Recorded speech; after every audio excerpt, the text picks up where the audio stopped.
in 3 seconds. 3, 2, 1. Attack!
That was a very powerful, very compelling performance by the JD Theatre Production. Thank you so much to you ladies and gents.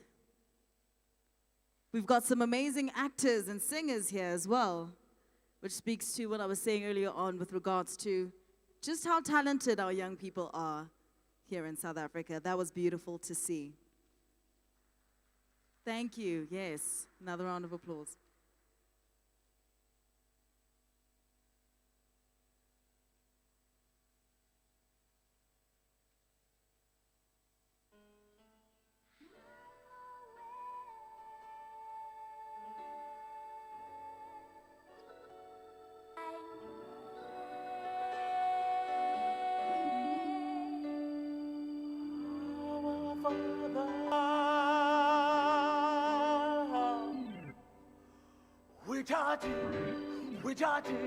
We're touching heaven.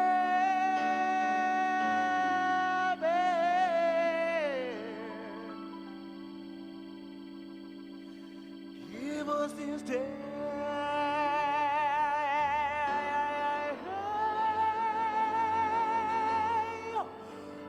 our daily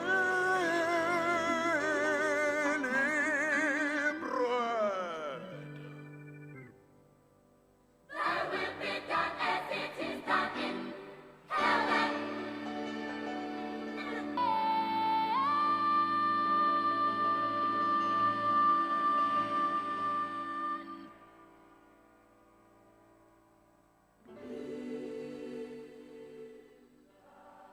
All right, ladies and gentlemen, hoping that you are enjoying your day so far as we are here to celebrate June 16, the Youth Day, and to look back at the Soweto uprisings of 1976.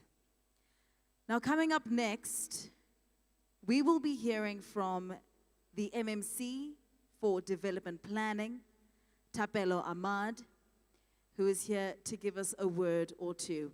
Ladies and gentlemen, please welcome to the stage the MMC for Development Planning, Thapelo Ahmad.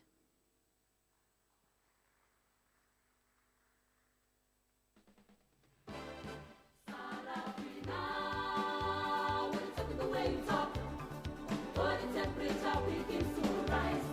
Sarafina, Sarafina, you are the one. Sarafina, when you walk in the wave up, desperation comments will cover me. Sarafina, Sarafina, you're the one. Sarafina.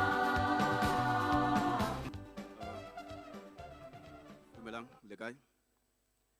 My apologies. Ke kopa fela go rectify a minor mistake. I'm not a speaker today, but I'm here to introduce arts, culture and recreation, MEC Mbali Hlophe. So basically, before Kim welcome on stage, I would like to say a few words.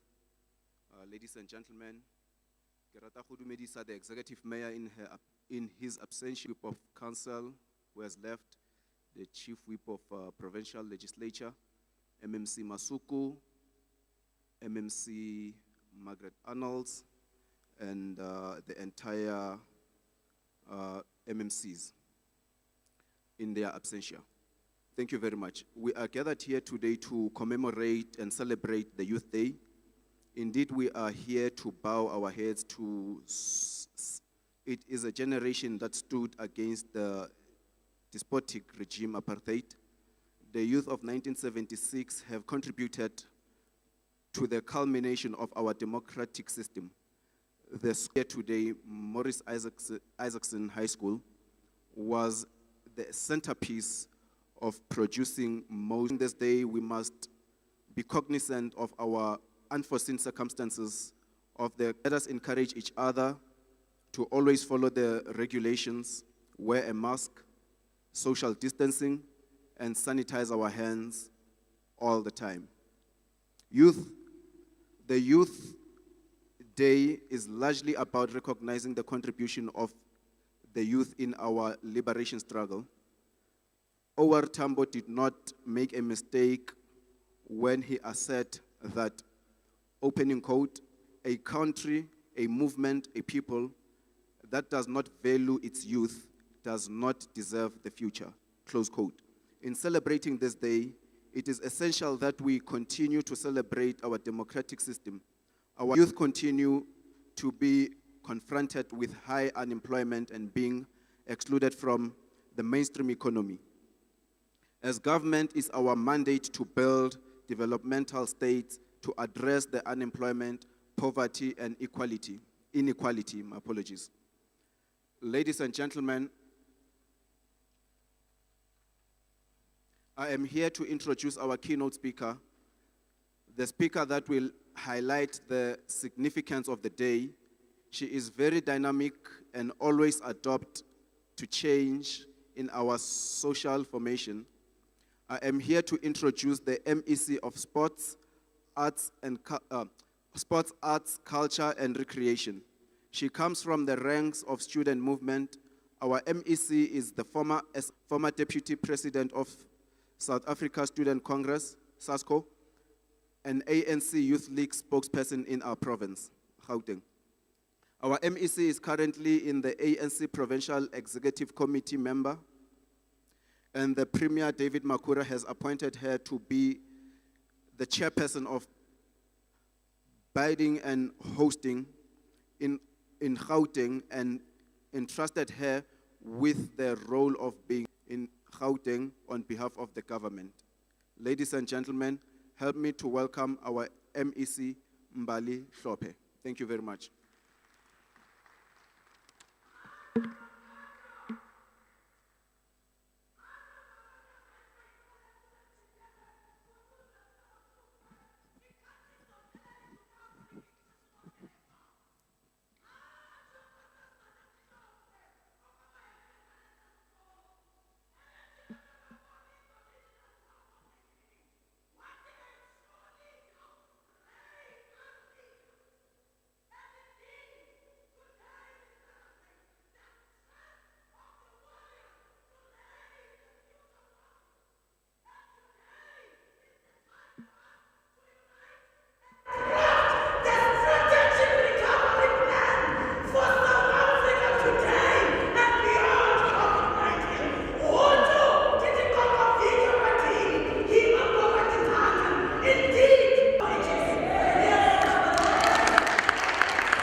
In 2021, the year declared by our governing party under the theme Unity, Renewal, Reconstruction, and the Year of Shalom.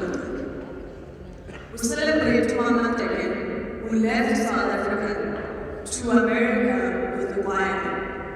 And while those stranded in America, assisted by the American Methodist Church, who came to their rescue, she was able to be one of the earliest cultural activists who stayed abroad and received a BSc. A distinguished and remarkable figure who came back home to achieve many firsts, using the education that she had acquired. She became the first to obtain a BSc degree, the first woman to establish a church in South Africa, the African Methodist Methodist Episcopal Church, the only woman who attended the founding conference of the ANC in 1912, and ultimately becoming the founding president of the Bantu movement, the precursor to what we now know as the ANC movement. By the way, we sent our message around this vibrant woman who was a cultural activist and went to achieve many firsts, using her education as a way to empower a nation. What are the lessons that we can draw from Mount Charlotte that we could even apply to ourselves today in the generation of 2016? That while Mount Charlotte was a member of the choir who found herself overseas and they became stranded, she utilized that situation to make the best of it. And so she became the first woman in history of South Africa to receive that BSc degree. But what does this indicate to us as we sit today? That we find ourselves not in a situation of our own making, and that life is not about the situation you are born in, but what you make of the situation you find yourself within. And these are critical lessons that we can draw from as we show in the life of Mount Charlotte, but also in the life of the 16th generation. That whilst you might be born from a poor family, or born with a disability, or born in an era of apartheid, or living in the condition of the COVID pandemic, what does that circumstance say for you, and how do you use it to your advantage? These are the lessons you must learn, and we say to young people, rise and listen. The late Mandoza, in one of his famous songs, says, MMC Masuma would like to indicate that our department has taken a different approach to these nationalities. Because one of the things that we've realized is that long speeches by politicians no longer resonate with society. And at least when we're being frank to ourselves and criticizing ourselves, we must be able to acknowledge what the things are that we want to do differently. That we live in a different society that is not like our yesterday's society. And so we're utilizing the platform which we find ourselves in, which is sports and arts, to bring about that change we want to see, but importantly to raise the consciousness of society. And so you have seen that traditionally what you would have had is a day of just long speeches. We have now integrated the arts in its many platforms as a way to raise the consciousness and alert individuals about the day at hand. Because we are not comfortable with how these days have become days where individuals remain at home or turn them into bright days. Because we are losing the significance of the days behind them. When you listen to the survivors and they speak about what they've gone through, it would be a shame for us to forget and not celebrate these days. And so we have brought the arts, so now the community theatre by young individuals from the community and what they are doing. And they highlight the struggle and what it inspired with the youth of 1976. We had a poet who was able to give us poetry and recite where we want to go as a nation and where we find ourselves.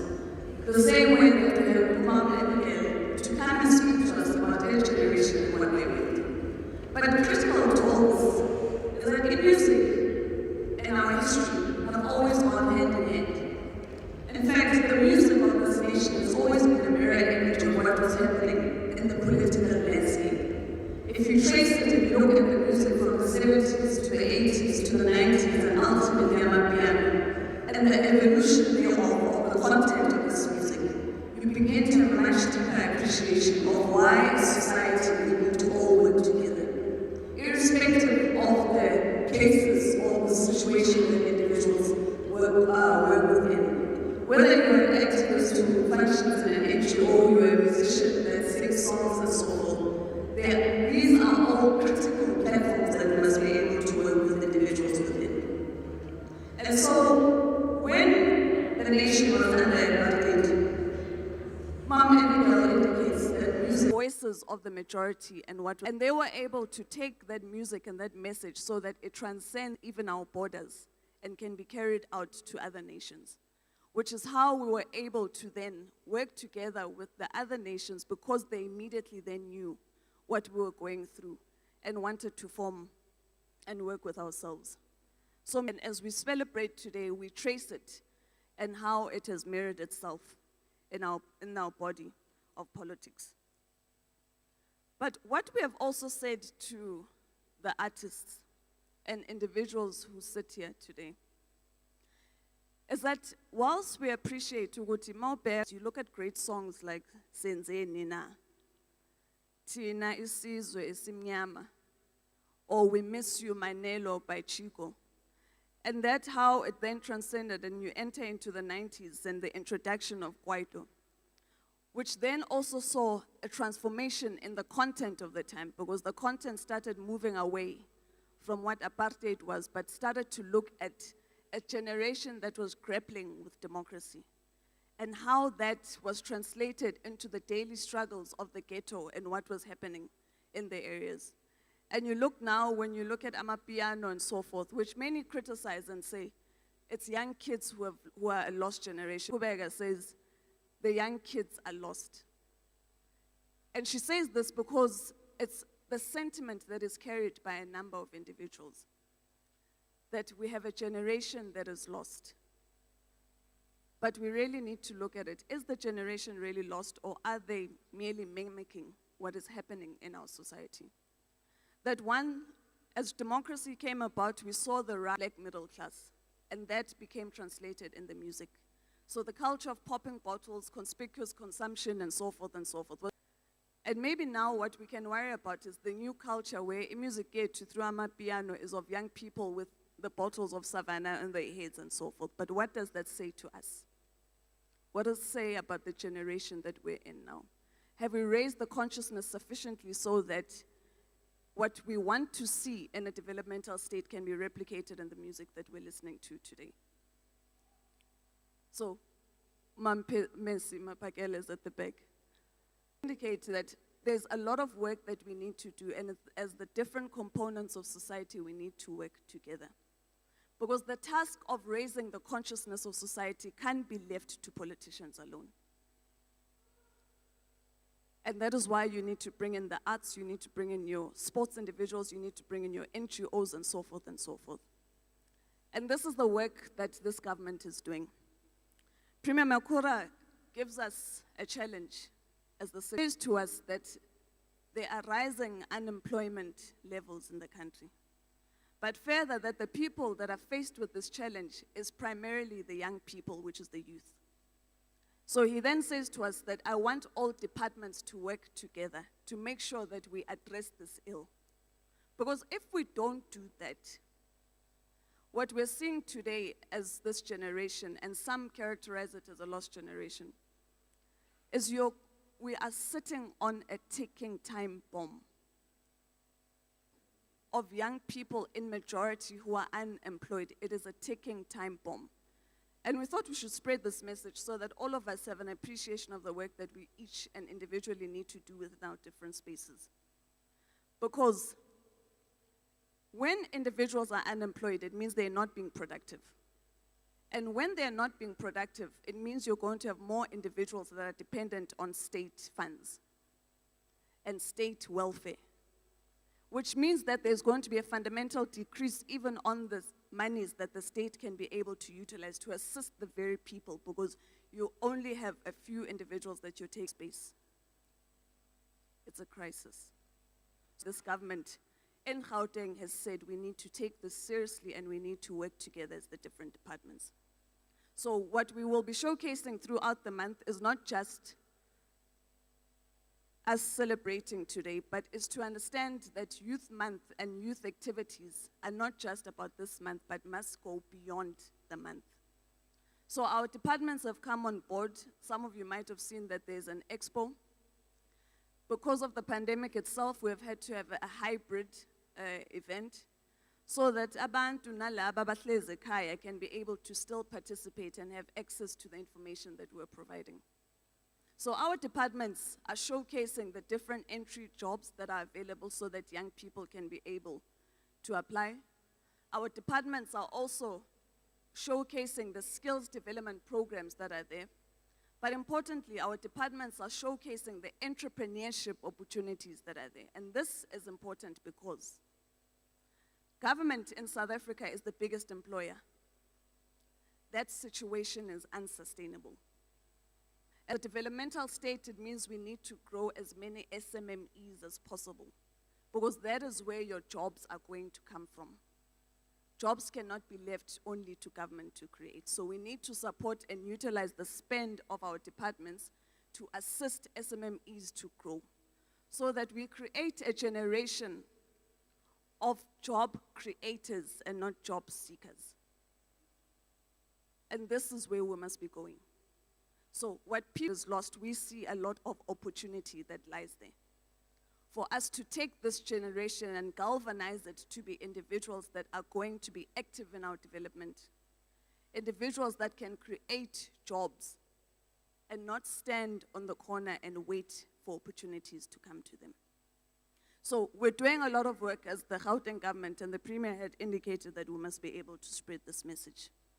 But coupled to that is that the job and the task of transformation is critical. Individuals who came to speak before us from the different foundations were speaking about how we still need to decolonize our education system. We still need to decolonize or transform our Gauteng heritage landscape.